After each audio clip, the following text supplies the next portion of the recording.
I don't know if you have anything to add about that.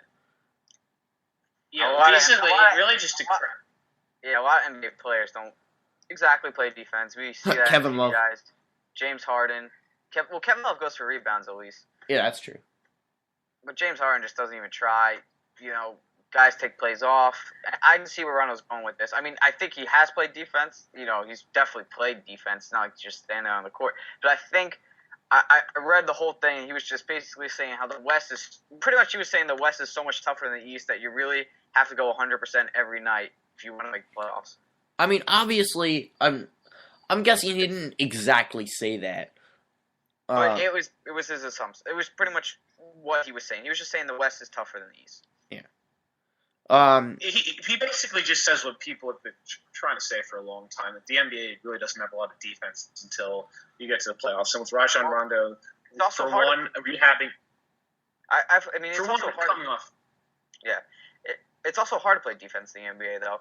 Think about it. The NBA, the defense at 3 seconds rule makes it almost impossible to play help defense. If you really think about it, because you cannot stay in the paint.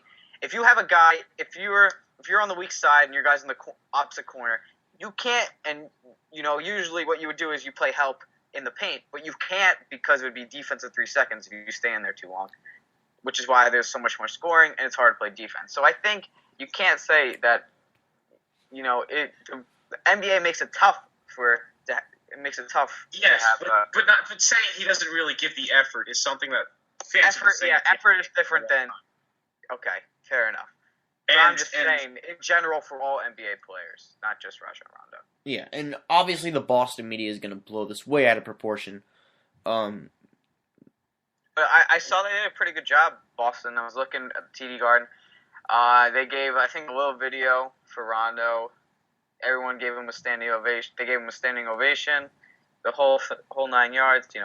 Good for Rondo. They were very happy to see him. That's funny because I didn't think he was that well liked in Boston. I think he was loved in Boston. I think it's more. It might be teammates. That's true. I think it was more teammates because he does. He is a little bit hot-headed sometimes. And he took the. He likes to argue with Doc. I remember he argued with Doc a lot when he was there. Rajon Rondo single-handedly took the only stat we used to measure selflessness and made it selfish. He made the assist selfish. I think he was the first one to do that. I mean, I think more people judge Rondo by his assists than his points. They're like, oh, how many assists did he have, not how many points did he score? Because they know that's what he does. And rebounds. They want to see, did he get a triple-double today? Did he hit it today? No. And he was looking for it too. And he gets triple. I mean, I think he has 2 or 3 triple doubles this year. Already, he is the best. He is triple double king right now in the NBA. And that's why Kobe wanted him so bad. Kobe was complaining this week that the Lakers didn't. I don't think Rondo would have helped the Lakers that much though. They got more issues than. Oh yeah, definitely. They got management problems. Yeah, the Mavs trade. I mean, that was a steal. I don't know if we ever talked about that. Yeah, they gave up Brandon Wright. Was such a steal. Jameer Nelson, Devin Harris. Dallas. It's not. If you look at it though, Dallas's offensive efficiency has actually gone down since Rajon Rondo's gotten there.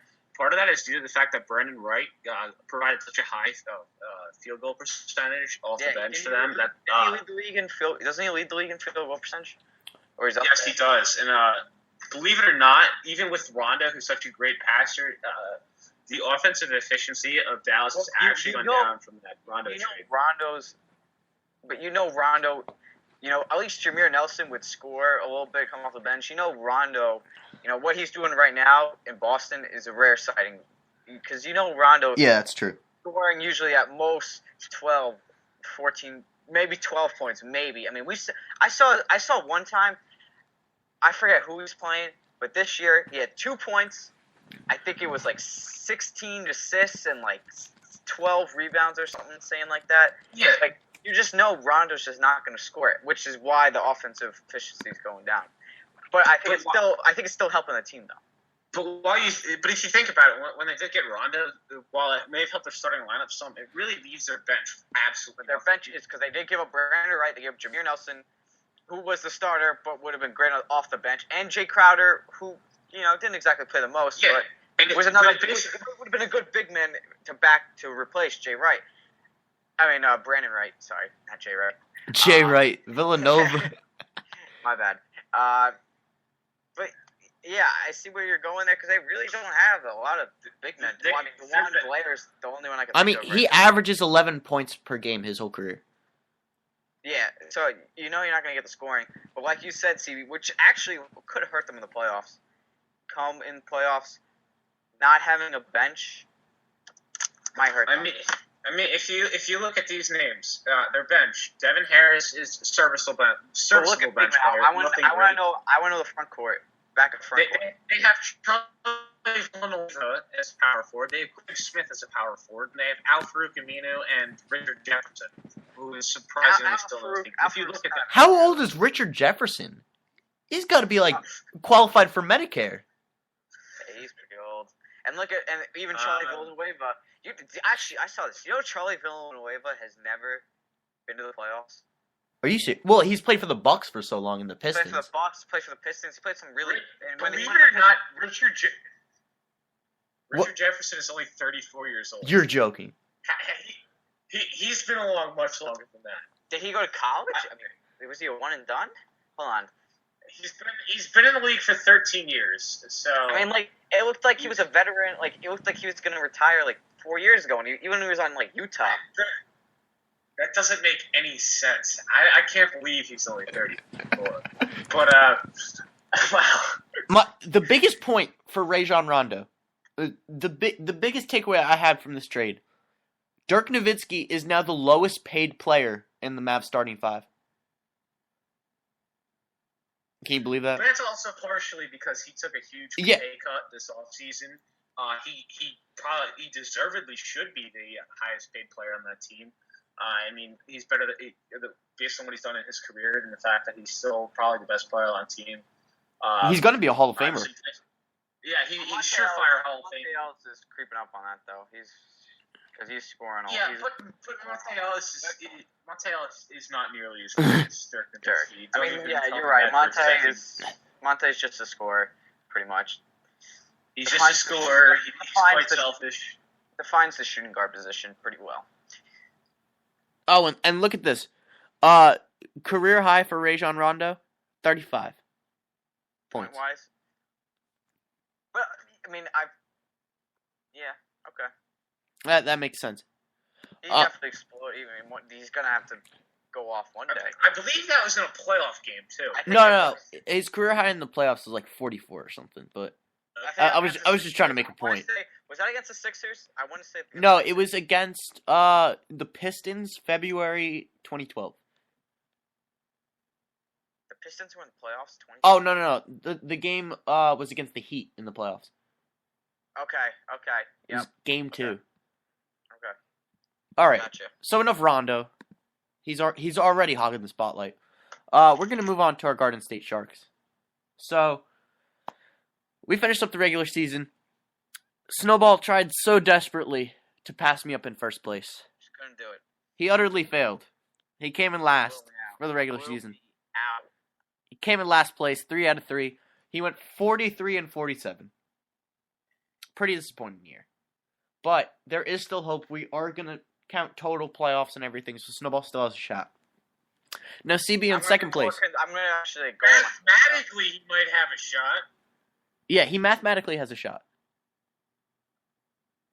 Now, CB came in second place, mid-table, 45-45, perfect 500.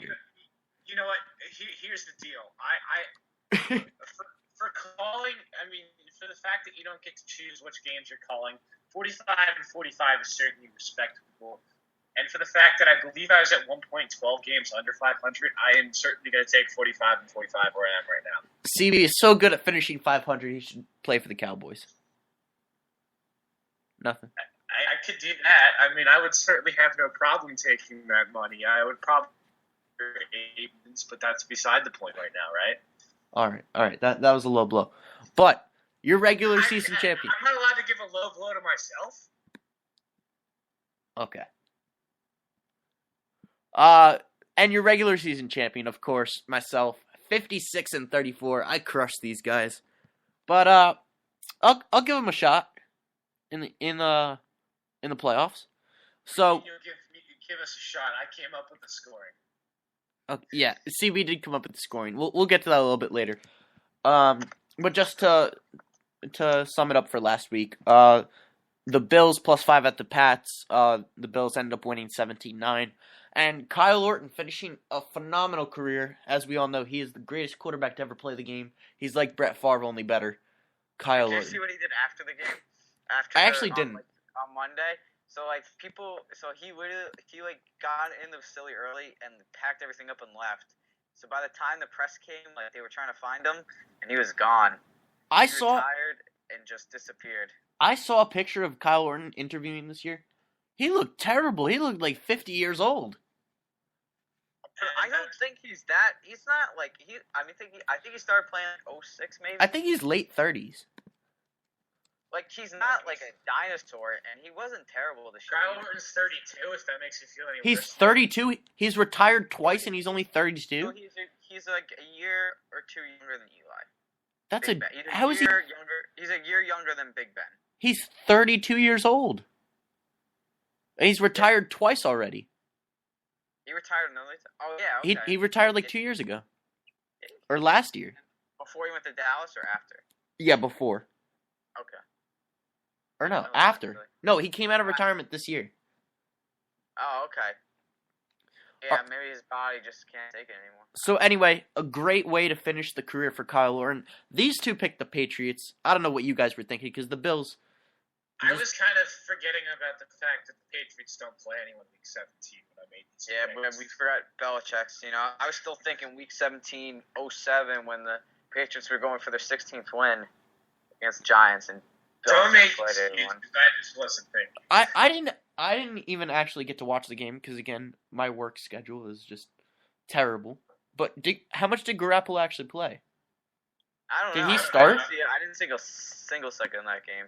I was out playing tackle football. So. Oh. Yeah, So CB trying to get his third concussion. Lions +7.5 at the Packers. And the Packers won 30-20. I was wrong. Rodgers looking like a superhero out there. Yeah, I was wrong for once. Yeah, you never go against Aaron Rodgers, especially at Lambeau. I think the Lions are 0-26 in their last 26 meetings at Lambeau. So Packers at Lambeau, that's a surefire one. Fair enough. And just real quick, Ndamukong Suh, is the NFL serious? Yeah, it was numb. It was numb. Oh yeah, it's because you're certainly buying that one. Nick. Yeah, I'm gonna. Yo, Green Bay's cold. So now what you can do? You could go up to anyone, punch them in the face. The cops come. It was too cold outside. I couldn't feel my fist. I didn't know where it was going. Yeah, I agree with you, Nick. I think you should. Like I take 3 steps back. I look behind me to see the quarterback's there. Take an extra step on his ankle. My feet were cold. I completely agree. I can absolutely not believe that the NFL bought that. How does they? But I will say, $70,000. So I mean, I will say, Ndamukong Suh may be an idiot, but I actually tweeted this out the other day. Ndamukong Suh is the smartest idiot I've ever seen. If you read the transcript of his interview after his suspension was overturned, he basically refused to answer any questions about the suspension or the incident. Just said he was ready to focus on Dallas. And so when Mark McGuire said he wasn't willing to talk about his future, that made him the smartest idiot then? I mean, excuse me, when he said he wasn't willing to talk about his past, he was only talking about his future. The Supreme Court hearing on steroids, that made him the smartest idiot at the time. Mark McGuire was a criminal. He was legitimately, Supreme Court. Ndamukong Suh is breaking the laws of the NFL. Yeah, but that's not Supreme Court. Okay, so anyway, Ndamukong Suh, it was a pretty good interview, I'm not going to lie. The Cardinals, +6.5 at the Niners. I don't know what you guys were thinking. I didn't expect the Cardinals to win, I'll be honest. But to cover 6.5 at the 49ers, the Kaepernick's been terrible. The 49ers have been terrible. They lost Harbaugh.